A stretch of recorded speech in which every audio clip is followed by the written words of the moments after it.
মদিনায় রওনা হয়েছেন। মদিনার লোকেরা রাসূলুল্লাহকে স্বাগত জানানোর জন্য অপেক্ষা করছে। হযরত আনাস বালকদের সঙ্গে তিনি অপেক্ষা করছেন।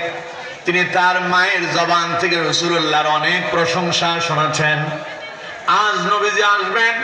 হযরত আনাস অপেক্ষায় থাকলেন কখন রাসূলুল্লাহ আসবেন। অসংখ্য মানুষ দাঁড়ায় আছে, ভিড়ের ভিতরে রাসূলুল্লাহকে দেখা যায় না। বিশ্বনবীর আগমন ঘটল। হযরত আনাস লোকালয়ের মাঝে রাসূলুল্লাহকে খুঁজতে লাগলেন। হযরত আনাস বলেন, কোথায় নবী? তারে দেখতে চাইলাম আমি।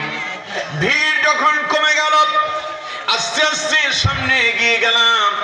আমি রাসূলুল্লাহকে দেখে মনে হলো এটা যেন একটা আকাশের 14 তারিখের পূর্ণিমার চাঁদ।